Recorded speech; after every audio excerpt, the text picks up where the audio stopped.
super branchés de la télévision Pacifique et bienvenue à ce journal. L'homme de la rue pas satisfait de l'adresse à la nation du président de la République une semaine après le début de la mobilisation du 7 février pour réclamer son départ. Les acteurs politiques également déçus des déclarations du chef de l'État. Pour le sénateur Jacques Sauverjean, l'entourage de Jovenel Moïse est responsable de son échec alors que Clarence Renoir du parti UNIR s'insurge du fait que l'opposition ait été associée à des dealers de drogue. Les agents de l'ordre ont violemment dispersé vendredi à Delma des manifestants venus des communes de Carrefour et de Cité-Soleil. Ils se dirigeaient à Pétionville pour continuer de réclamer la démission du chef de l'État. L'Office de la protection du citoyen et de la citoyenne préoccupé par la situation de la crise au lendemain du 7 février. Haïti est en passe d'une catastrophe humanitaire, s'alarme l'OPC. Et puis à l'étranger, Donald Trump a annoncé vendredi qu'il souhaite déclarer l'urgence nationale, une procédure exceptionnelle afin de financer la construction de murs à la frontière mécano-mexicaine. Restez branchés.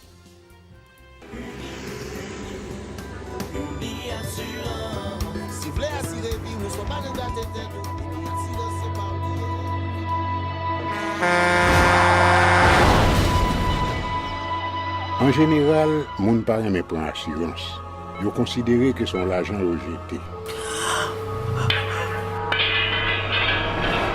Et pourtant, l'argent assurance te doué dans budget ou à côté l'argent caille avec l'argent manger. Li là pour les deux traverser un mauvais pas. Gardez tout à côté ou. Ouais comment gros problème qu'on entre sur monde sans attendre. Mandez Dieu pardon, ça qu'arrive au tout. Une assurance dit ou précaution pas capon. Les malheurs arrivés, les faux amis flair saison a fait comme si on pas de jambe connaît. Une assurance après rétaver au pour le jour, continuer vivre la vie ou quitter ce course là dans main nous. Une assurance. Vivez en toute assurance. Merci de rester des nôtres et bienvenue au développement de ce journal. Les agents de l'ordre ont violemment dispersé vendredi à Delma des manifestants venus des communes de Carrefour et de Cité-Soleil. Ils se dirigeaient à Pétionville pour continuer de réclamer la démission du chef de l'État.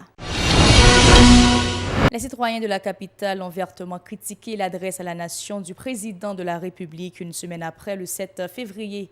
Ils estiment que le chef de l'État n'a fait que jeter de l'huile sur le feu. Leur déclaration au micro de Nancy Constant et Francineus, écoutez. Alors, pas oublier, nous, mon président, que le Jovenel Moïse. Mais depuis hier soir, nous reconnaissons Jovenel pas président encore. Alors, entendez, Jovenel Moïse, président d'Haïti. Mais ça, Jovenel dit hier soir là, d'après tout sénateur qui vient parler, moi, d'après tout système qui prend en application, mettez sous feuille, je garder ça, je dis, je ne comprends pas ça moi-même. Même Jovenel te parlé, Jovenel va parler pour le peuple. Jovenel te parlé avec madame ni famine. Il va parler pour le peuple ici. Tellement le peuple ici, il Jovenel parler, il ne peut jamais parler. Il t'a proposé pétade li.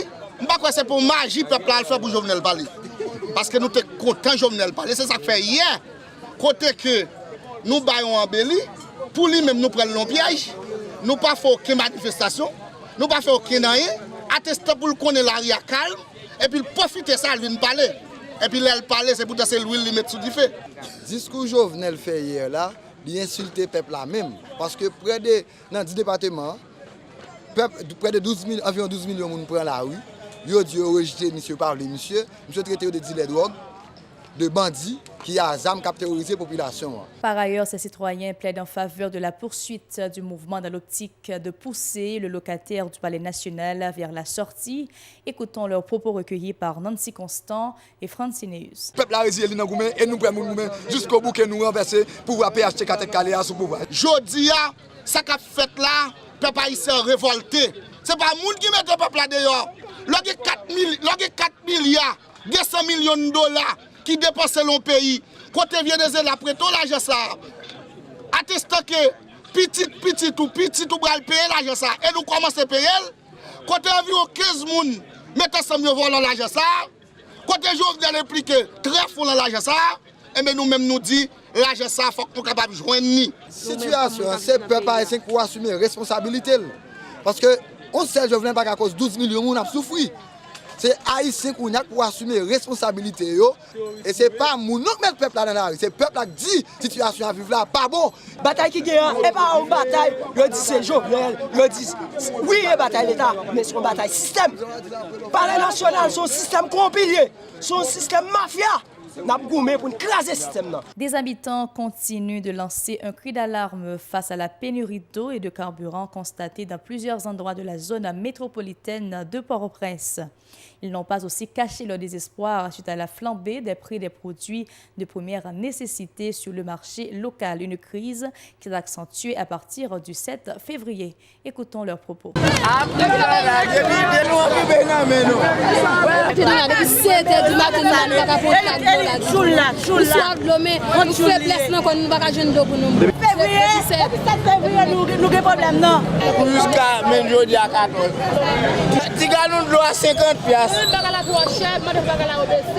Problème de ça depuis les dinosaures pas aller depuis 7 février nous avons problème là. Ni de l'eau pour bien, ni de l'eau pour boire pas joindre dans le pays. Il pas joindre l'eau.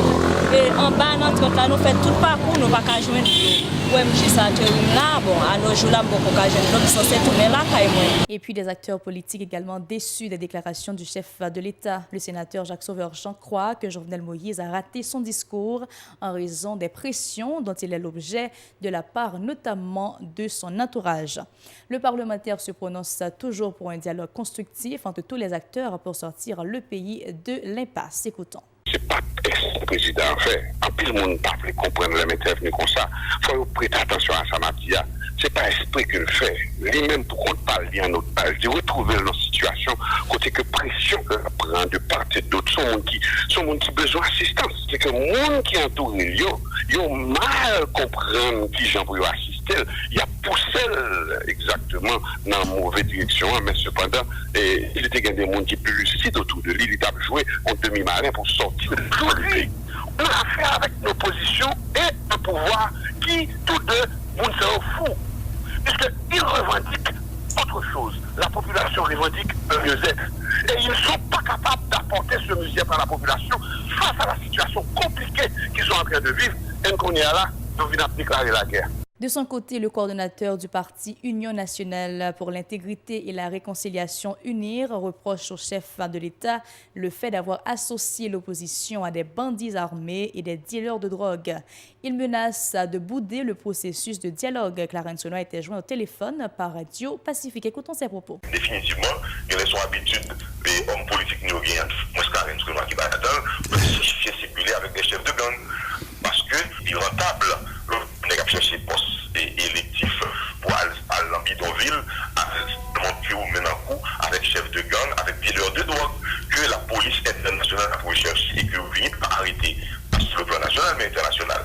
Parce que je pense que si Anel prend la rue, c'est parce que l'autorité, au plus haut niveau de l'État, ils sont complices de ça qui a passé dans le bidonville, avec Mounsa qui ont lâché dans la rue, puis ils étaient capables de chercher sale mouvement populaire qui a fait capement de justice, capement de manger, capement de meilleure vie, capement de meilleure gestion et transparence dans l'État. Le président a raté l'occasion dans le discours là hier soir pour le parler avec Mounsa ou nommément.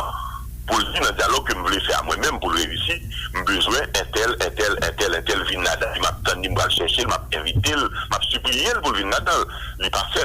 Donc, moi-même, je n'ai pas envie que le président assimile moi et non amalgame et bizarre et dangereux et insultant à des dealers de drogue qui veulent pouvoir ou bien à dans l'armée. Les Petro-Challengers ont déclaré jeudi que le pays marche tout droit vers une transition politique en raison de la gestion de la crise faite par les dirigeants haïtiens. Ils ont réitéré leur engagement à lutter pour favoriser l'aboutissement de l'enquête et de l'organisation du procès Petro-Caribé. Écoutons deux d'entre eux, Salvatore Saint-Victor et James Beltis au micro de Nancy Constant et David Merceus. Nous descendons sur notre pour la presse, ok? Côté après rapport des comptes qui étaient sortis, côté nos présidents décidé là-dedans, nous demandons formellement pour le président démissionner pour protéger la justice. Ça, c'est le premier élément. Mais je ne veux dire là, nous avons une situation délétère dans le pays là, côté l'école fermée, le business fermé, le pays n'a pas qu'à fonctionner, et nous en passe pour une catastrophe humanitaire, côté nous avons l'hôpital parce que pas de gaz pour faire l'hôpital marcher, pas de rien. Donc, situation a causé de plus en plus. Donc par rapport à ça, nous gagnons l'État à travers trois pouvoirs qui étaient bébés, qui ne pas prononcé sur la situation. Donc c'est immoral dans le premier temps, mais tout c'est un aveu d'échec. C'est un aveu côté président dit qu'il est incapable de gérer ça là. Donc par rapport à ça, nous avons filé tout droit vers une transition. Et nous-mêmes, pour nous capables de rester cohérents avec bagaille neuf, net que nous avons besoin, nous traçons un cadre qui pour définir vision nous de pays. Donc, il y a trois roches différentes qui se procès pétro-caribéen. Donc, nous-mêmes, nous avons besoin de procès à faire pour l'argent qui détourné, l'argent qui dilapidé, pour retourner dans la caisse de l'État, pour retourner à relancer l'économie, pour ce que le Venezuela a prêté. Donc, nous gagnons tout, on a l'aspect fondamental. C'est que l'intérêt haïtien supposé défendre dans ça qui peut aller comme transition. Et pas de gens qui sont mieux placés pour défendre l'intérêt haïtien que haïtien encore. Et troisièmement, nous ne sommes pas d'accord pour les âmes fin de foi rentrer dans la bataille politique qui vient là.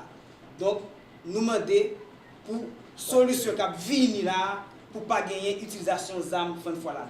Pacte nous présenter à tout acteur politique dans la conjoncture, c'est un pacte disponible dans le local ça de 10h demain 15 février de 10h dans le matin jusqu'à 1h dans l'après-midi. Tout acteur qui dit dans la société civile là, qui dit dans le secteur économique là, qui dit dans le secteur politique là, qui dit c'est des élus qui sont dans le Parlement, qui c'est des regroupements politiques qui sont dans la Chambre des députés, quel que soit citoyen, ils sont capables de passer pour signer, pour poser signature, pour reconnaître que la bataille qu'a faite dans le pays c'est une bataille contre la corruption avec impunité, avec nouvelle vie, et que quel que soit le chantier qui peut entreprendre, la transition pour venir là, bataille pour gagner un procès pétro-caribéen, premier bagage là, et deuxième c'est que solution haïtienne, troisième c'est que il pas doit utiliser force armes pour une bonne solution. Par ailleurs, les Petro-Challengers plaident en faveur d'un vrai dialogue accordant la priorité aux intérêts du peuple haïtien. James Beltis au micro de Nancy Constant et David Mercius. Suivez. Question et dialogue qui gagne. Bon, finalement, tout le monde rend compte que le dialogue ça a plus de connotation créole. Par exemple, les Haïtiens disent qu'il y a un bon dialogue. Donc ça veut dire que les gens qui ont un bon dialogue, au compte ça l'a dit. Acteurs comprennent très bien que c'est dialogue qui bail. Parce que dans la pratique régime, dans la pratique président, il n'a pas montré aucune volonté pour gagner le dialogue qui fait et il n'a pas de légitimité pour ça parce qu'il est impliqué dans la corruption et c'est le premier bagage qu'il met devant pour délégitimer comme autorité qui pour lancer un dialogue en dans le pays. C'est par rapport avec ça, nous pensons que tout système de participation, il faut que nous regardions pour c'est véritablement la population.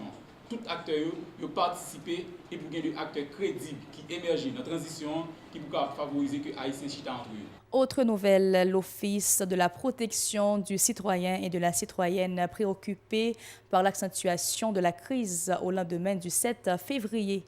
Haïti est en passe d'une catastrophe humanitaire, s'alarme l'OPC. Des femmes, des enfants, les personnes à mobilité réduite sont notamment menacées par la crise, a prévenu l'institution, rappelant qu'en période de troubles politiques, les protagonistes sont tenus de mettre en place des couloirs humanitaires. L'OPC souligne que l'inaccessibilité à l'eau, la nourriture et aux soins médicaux dans plusieurs régions du pays. Il se propose comme médiateur pour permettre à des catégories sociales de jouir pleinement de leurs droits en cette période, selon une note en date du 14 février portant la signature de Renan Edoville, protecteur du citoyen. Il est venu le temps de vous présenter l'actualité internationale. Mesdames, Messieurs, restez branchés.